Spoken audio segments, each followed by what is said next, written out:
honored to be here and to be asked to be able to present and to be able to provide some education. And so hopefully this is the first opportunity of many more to come. So in terms of crucial conversations, this presentation really is twofold. I will have a crucial conversation with all of you, and then support all of you in having crucial conversations with others, be it clients or family members, loved ones, parents, children, whatever. And I always start off with a little PSA to make sure that everybody has participated in the census, because it really is something that's important for Philadelphia, because the number of folks that participate in the census, it actually helps to support the federal funding that we get over the next 10 years. So if you have an opportunity to participate in the census, I'd encourage you to do so, and also to help spread the words. So let's see here. Okay, so a little background. This is basically what we'll be talking about tonight. So it's really who we are. I'll talk about palliative and hospice care and how they intersect and how they differ.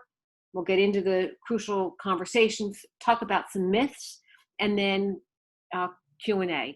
And you've got a chat box, so if you have some questions and you want to not forget them, you can type them in there. That's fine. Stephanie can collect them. If there's a question that's really urgent while I'm presenting, then Stephanie will just interrupt me and we'll get right to the question. But basically, this is what we're going to do during our time together. So the VNA, it stands for Visiting Nurses Association. It's over 130 years old. It's a nonprofit. And really, it's our mission that sets us apart, because we provide home health, palliative, and end-of-life care, high-quality care to all in the Philadelphia area, regardless of their ability to pay. And that has been our mission. We focus on prevention, on treatment, and on education. And clearly, depending on where you are in terms of the kinds of service that you need or what your goals of care are, the prevention and treatment and education will differ. So there seems to be some confusion about palliative care and hospice care, and oftentimes the words are used interchangeably. So I always like starting with definitions just to make sure that everybody is on the same page. So palliative care is symptom management of a life-limiting illness, and it is offered alongside of treatment. Hospice care is a form of palliative care. It's symptom management and comfort care, but it's actually toward the end of life. And so the rule of thumb is we say about 6 months. I've had patients on hospice care much, much longer than that. And I've had some that have been, shorter than that. So that's kind of a rule of thumb, but it's really not steadfast.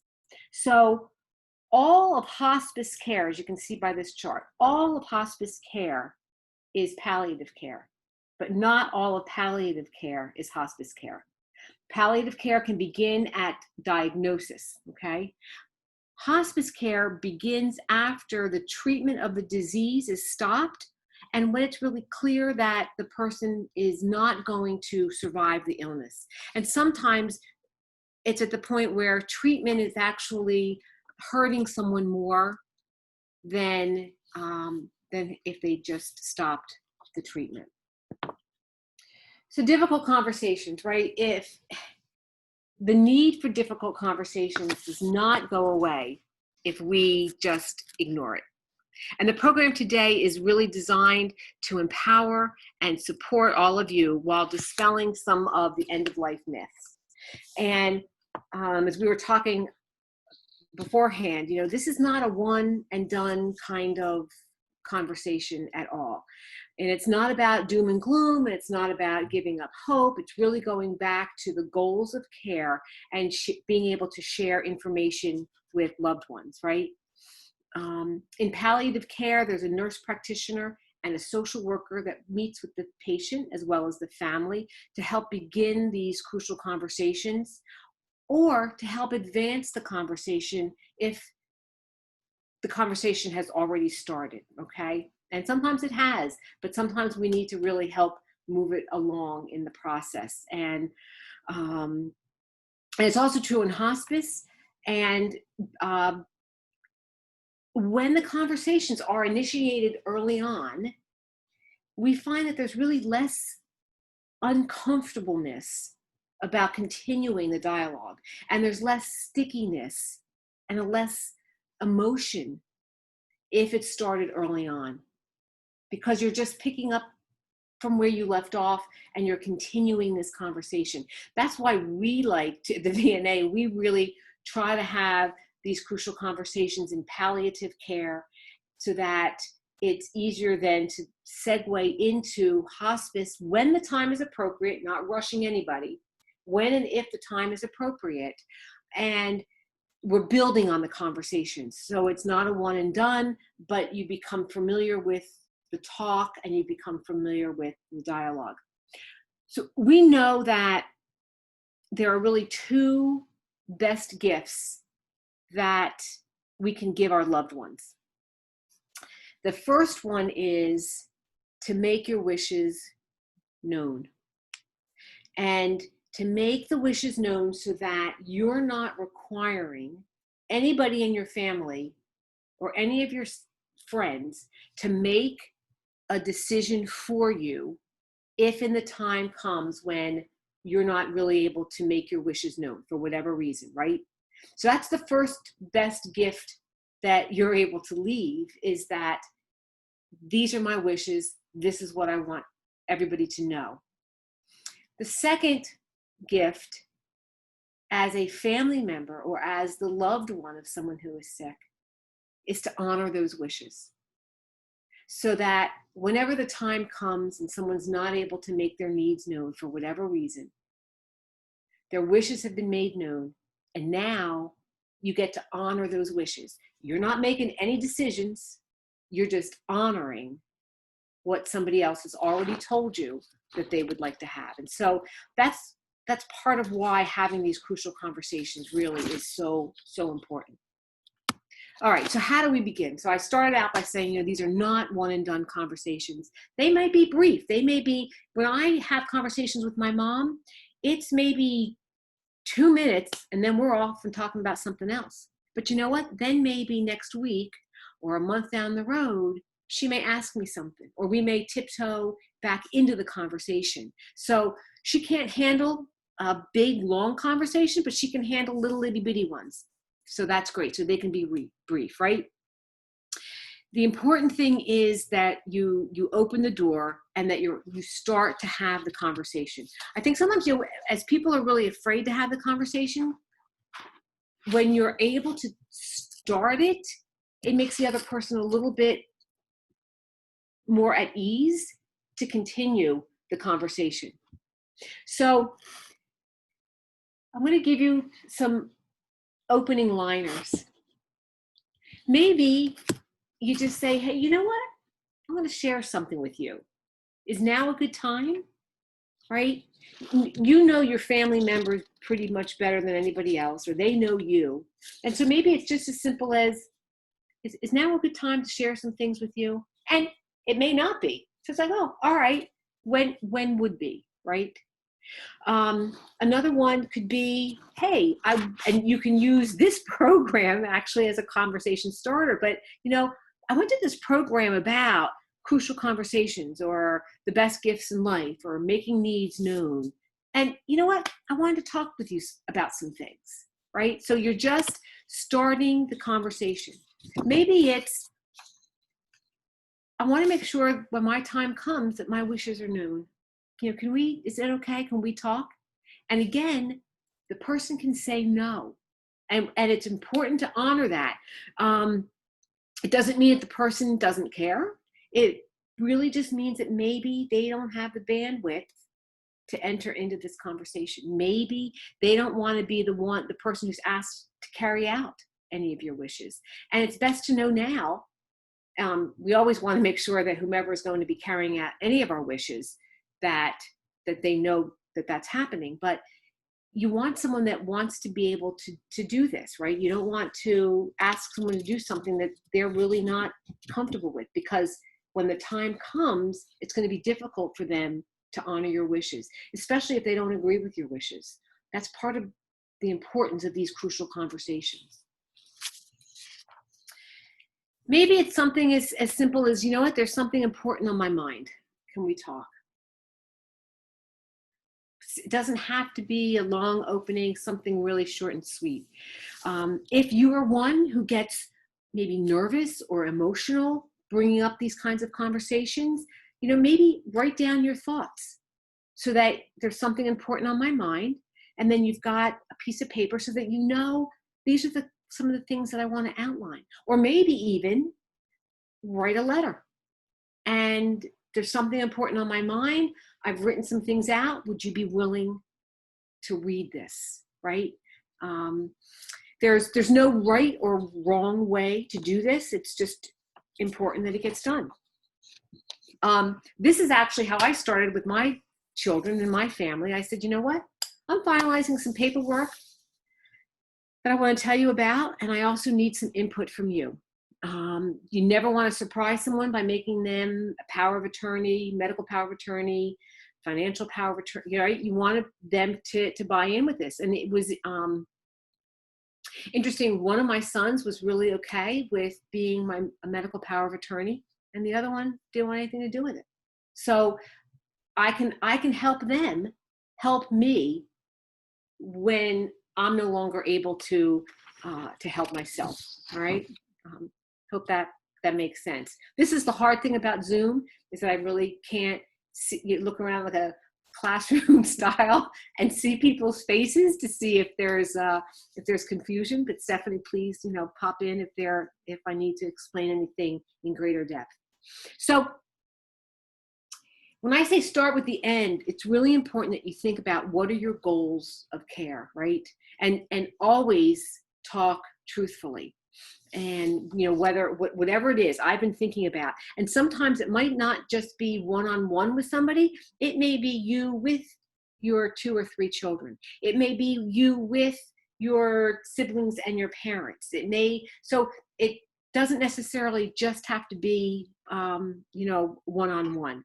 And as an organization, the VNA, as an organization that would be hired to support you or your loved one, we always want to start with your goals. To us, that's really important. We want the medical input in terms of what your goals are, but it's not your doctor's goals for you. It's not your kids' goals for you. It's not your friends' goals for you. It's really about having this conversation so that you're aware of what you want. And we're willing to have these conversations over a period of time to help you figure that out. But your goals are the ones that are important, okay? The one who's needing the service, whether it's home health care, whether it's palliative care, or whether it's hospice care, we want to make sure that your needs are known and that you're getting the most out of the service that we can provide you with. And it's okay for your goals to change as your health changes, okay? Or even as new information becomes available, we can revise what the goals are and what your plans are.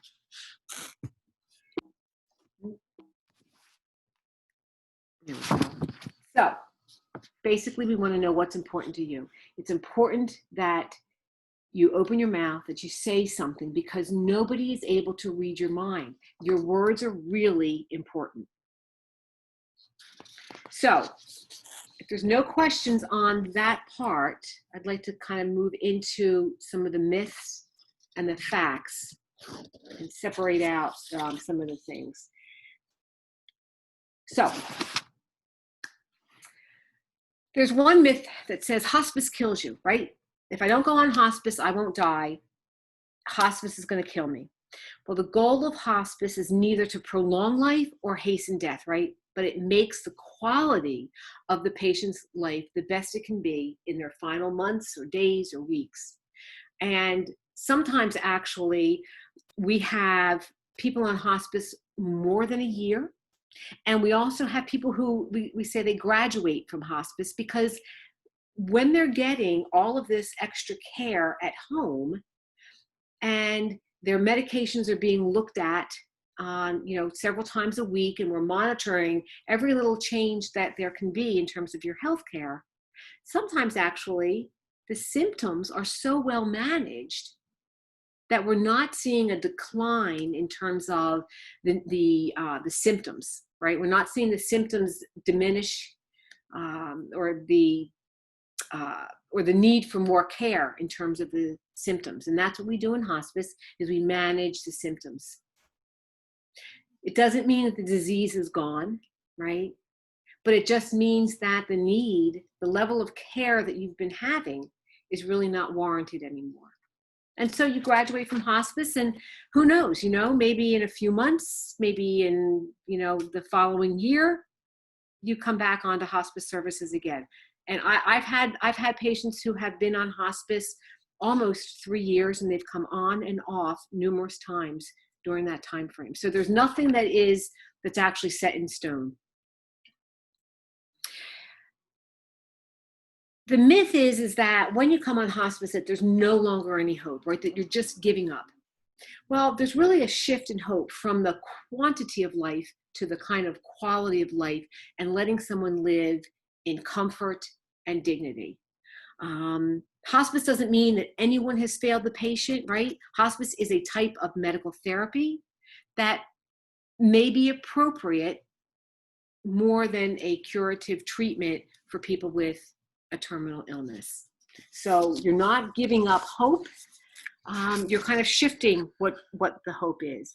And since hospice focuses on symptom management and controlling pain, but it also addresses the spiritual needs, your emotional concerns, any psychosocial support that you may need. There's a chaplain who is interfaith, non-denominational, non-judging. Sometimes it helps to whether it's a family member or the patient, to have someone that is almost a stranger to them that they can really share information with, and know that it's not going to get back to the family, right? And we provide this kind of support. Hospice provides this kind of support not only for the patient, but also your loved ones. Now, oops, what did I do there? Okay, there we go, sorry. All right, we hear this a lot, that you're starving her, right? Or you're starving him. Well, it is natural to stop eating at the end of life. Our organs are going to fail at the end of life, and it really reduces the body's ability to process foods and fluids. And we see this even with feeding tubes. At some point, the body will reject whatever we're putting into the feeding tube. And that it's called residual, and the body no longer is able to digest or get any nutrients from what we're forcing into the body. And our loved ones will show us that if someone has a feeding tube in, and we risk actually hurting someone more than helping them, because it may actually come up this way, and there's the risk of aspiration. It may come out the tube, or their body may just really start to absorb all the extra liquid and start to swell. And that's something that's very uncomfortable. But I'll tell you that, all of the rules go out the window at end of life, right? We know that if we went a certain amount of days without food or water, that our bodies would really suffer. And for some reason, the rules that we live by while we are active kind of go out the window in the end of life time period. And I've had patients on hospice for more than a month who have not had any kind of intake. So it's just, for all the science and all the information we have, there are some things that we just don't know.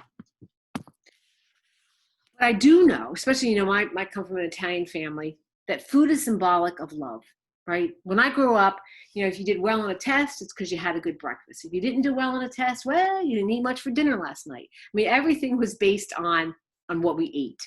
And as humans, I think that we've gotten away from just being with each other. And I think COVID has really allowed us to see how much we miss being and interacting with each other. But sometimes when someone is sick, we want to do, right? We want to do something for them. And providing someone with a meal and food is a way to show that we love someone, right? And there are other ways. Maybe it's just sitting with someone and holding their hand. Maybe it's playing some music. Maybe it's sharing stories that and memories and what that person has meant to you. It could be prayer, or maybe even reading a book to somebody. So there are other things outside of food that we can participate in. Another myth is that morphine kills. So morphine is used in a couple different ways. It's used to provide comfort and manage pain, but importantly, it's to help with the rapid breathing that sometimes happens at end of life. So you and I normally will breathe, 18, 20 times, low 20s in a minute. Sometimes at end of life, someone is breathing maybe 30 plus times a minute. And that is really exhausting and really taxes someone, especially if they're, if they're already struggling in any other way with any other symptoms. And so the morphine helps them from going from a 30 breaths per minute down to, something that might be closer to a resting breath. So morphine is not going to kill you. And you're not going to be addicted. The way in which morphine is given at end of life, it's in small doses, and it does not last. It doesn't build up in the system like some drugs do. Let's see. Okay. Oftentimes people think that hospice is a place. Well, it's not. You receive hospice wherever you are. It's a Medicare benefit and it comes to you. So if you are at home, hospice can come at home. If you're in assisted living, a nursing home, hospice, the hospice program comes to you. And some people think that death comes sooner when you're on hospice. And it's really the disease process that will end someone's life. And oftentimes people live longer than expected when hospice care is put in place. And I think that's, there's a lot more attention that people get, that there is, all of the services are coming to you. The nurse comes to you, an aide comes to you, the support folks, whether it's a chaplain or a social worker, that's going to come to you. The medicine gets delivered to you. If you need equipment, like a bedside commode, or you need a hospital bed, all of that gets arranged and gets delivered to you. So there's built-in resources for not only the patient, but also the family to take access of, to be able to have, to help lighten their load so that you can show up as the loved one and let the hospice team help support you in everything else that needs to get done, right? So death doesn't really come sooner, you just get a whole lot more care.